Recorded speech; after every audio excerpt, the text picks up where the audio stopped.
sweet friends, and welcome to A Day in the Life.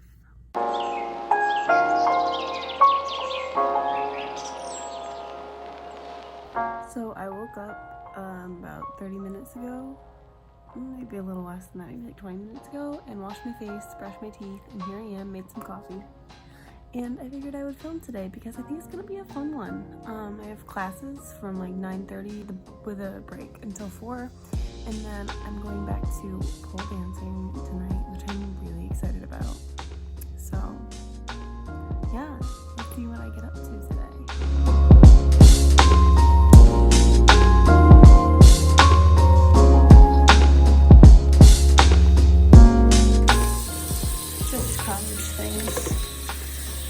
Grapes in the bathroom. And there's breakfast. We got the oats with honey and peanut butter and hemp seeds, grapes, and some coffee. And I'm just gonna watch something and maybe do my makeup while I eat this. Quick side note, if you've never watched Call the Midwife on Netflix, it's from the BBC. And it's the most wholesome, heart-wrenching, beautiful show I've ever seen in my life. And I'm gonna watch it while I eat my breakfast, which means I might cry, but it's that good. Like 10 out of 10, would absolutely recommend. You need to see this video. Not video, you need to see this series. Oh my god. I'm gonna eat breakfast now.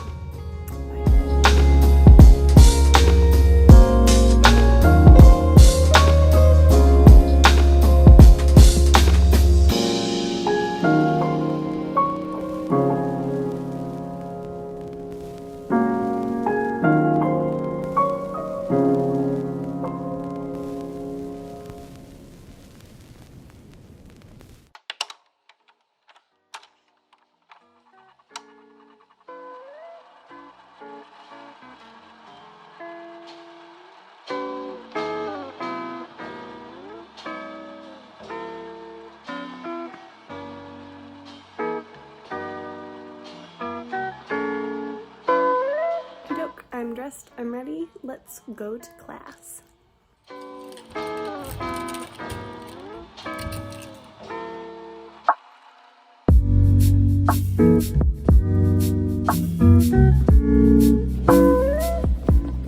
Hello, so I've just made it back from my first two classes today, nutritional biochemistry and nutrition for athletes, or nutrition for athletic performance.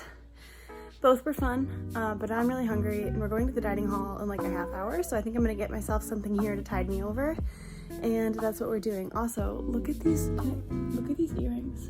They're so pretty. I love them. Anyways, I'll see you guys probably in the dining hall or before my next class.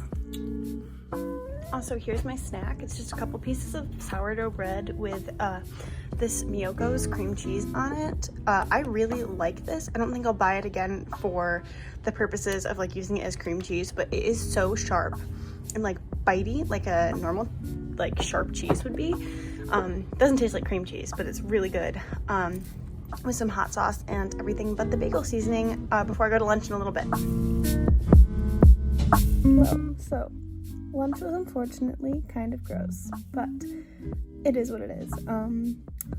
You pay for a meal plan, you use it. Now I am just laying in bed actually. I do this thing every day since reading the Fuck It diet, where I do 10 minutes of just complete rest. I don't fall asleep, but I just set a timer for 10 minutes, set my phone aside, and lay down, close my eyes or open them, and just really enjoy like peace and quiet. And it's worked wonders because I'm such an anxious person that my brain will run a million miles a minute if it's given anything specific to focus on. And since doing this, my brain still does run, but it just like, I don't know, I feel like I've become a more like calm and more creative person since I've taken the time to like really incorporate at least 10 minutes of just complete rest into my day, especially when I feel like I shouldn't. Like I wanted to sit down and do notes for a class, but I was like, no, you're gonna sit down and do nothing because you don't need to do those notes right now. You need to take a break. So I did. I'm gonna read a little and then we're gonna go to Starbucks before class, I think. So I'll talk to you in a bit. To my lunch, which was a lot of food but not very calorie dense. I packed some blueberries and salt and vinegar chips to go for my last class, and this should tide me over until dinner time.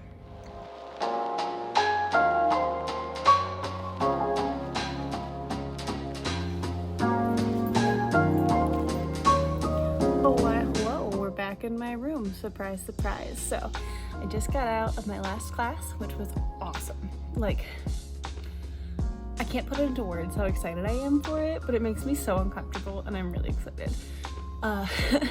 So now I'm just gonna hang out for like an hour, probably start editing this video, make dinner in the dorm room tonight. Well, not in the room, in the kitchen. And we are going to pole dancing, which is something that I started doing last semester to make me really uncomfortable, and it worked and I loved it. But I haven't been since like October because that's when my schedule just got so busy, taking advantage of the lighter start to this semester, and I'm gonna go back for at least like 5 to 10 classes just because I really like the way it makes me feel. So stay tuned for dinner and then pole, and I'll see you then.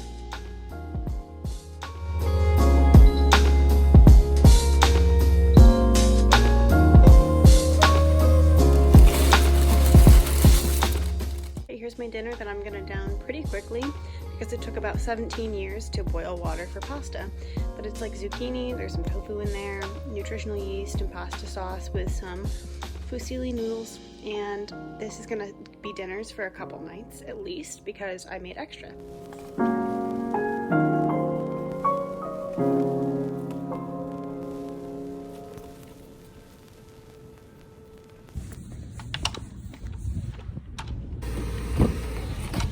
Okay, so I made it. I'm parked. I still have like a while before I can go in, and I'm really nervous. Like, I'm so not the kind of person to do activities like this. Not to say that like it's for one type of person or one like personality type. It's for everyone. Anyone can go to a pole class, especially like the studio I go to. Everyone is so kind and loving and positive, and but it's still uncomfortable because I spent so long like hating my body. Pole dancing requires you to be so in tune with your body because all it is your like own your strength. You have yourself in a metal pole. It's scary because like it makes me appreciate parts of myself I never previously would have, and like those are the parts that make me stick to the pole. They make me a better dancer. I enjoy the strength aspect, and I also kind of enjoy the slightly more saucy aspect of it just because I spent my entire life being called cute, and I don't mind it. I think it's really sweet, but it's kind of fun to explore a different side of myself, if that makes sense. But it's like it almost feels like slipping into an alter ego, but I know it's just another level of my personality. And I keep playing with my hair because I'm nervous. I'm sorry. Yeah. Okay, I'll insert any footage I get. Let's see what I can still do. I'm really nervous. Okay, bye. So I'm done, and that was awesome. We'll talk about it back at the school, but I'm really happy that I decided to go, and I will put clips in. Be nice. Be nice.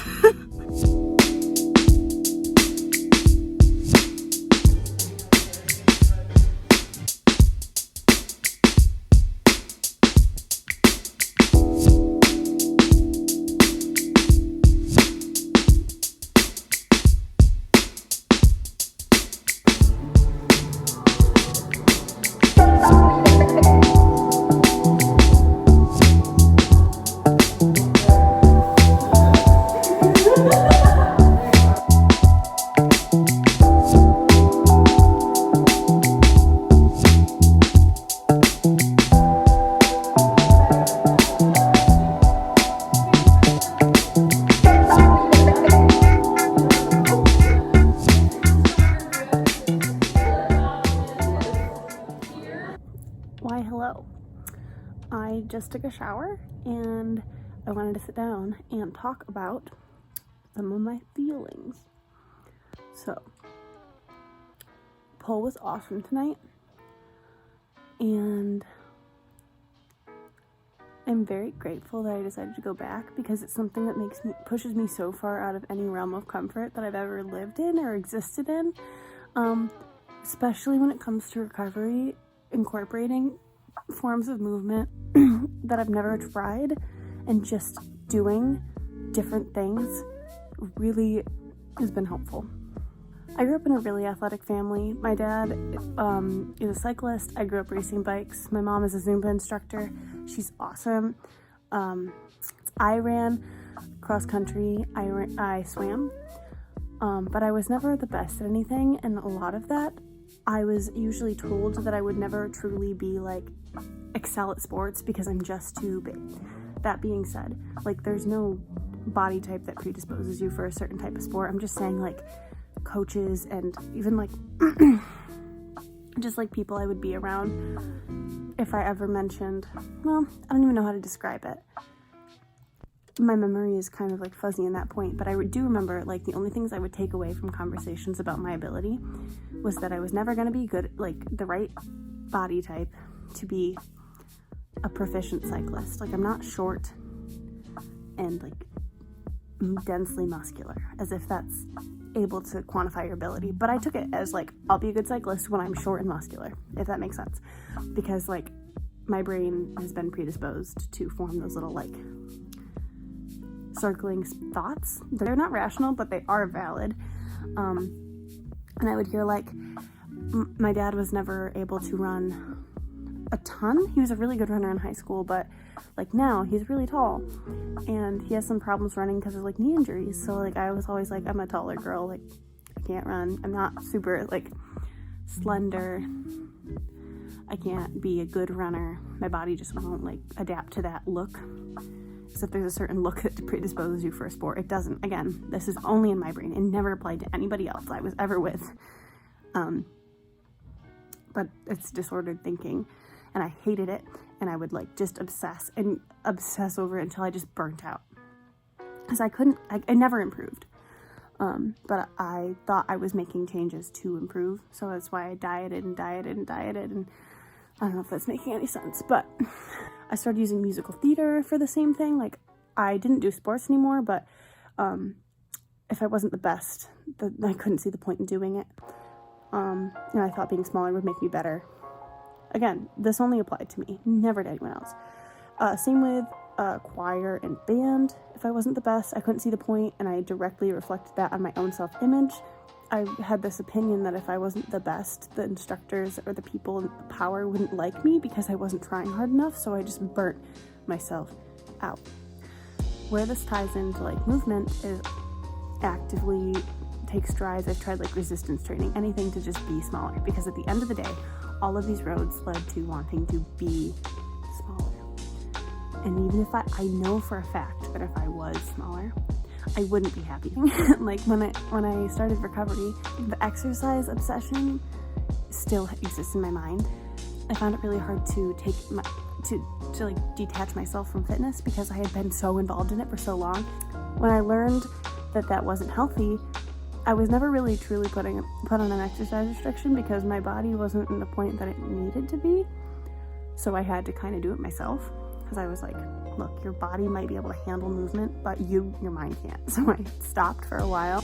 Starting to do like new kinds of fitness, moving my body in ways that feel good, moving my body to help alleviate injury, and really taking the fact that I am an able-bodied person. And I'm at a point where I can maybe learn how to be grateful for that. And I hate that my mind led me to a place where I had to be like, you can't do this. Pole dancing makes me feel very in my body and grateful for it because it's a whole body activity. You can't zen out. You have to be focused. You're dancing, you're pulling yourself off the ground. You're like actively like, what should I do with my hands? What should I do? X, Y, and Z. And it's awkward and it's hard and it's constantly challenging, but it is so gratifying when you finally do something and you're like, that felt right and good. Pole dancing really was like a godsend for me in a way that I didn't expect. I just wanted to do it for fun. And I feel like through it, I found a way to get inside my body and like really be grateful for it and all the wonderful things it does again. So if there's anything else relevant to share, I will, but if not, I will see you guys in the next one. I love you a lot. Be kind to yourselves, be kind to your bodies. And if you don't feel like moving, you don't have to. Remember that movement is only good for you if you're well rested and well nourished. Otherwise, those two things are precedent, and you need to understand that in order to be healthy about working out. That's all. All right, goodbye.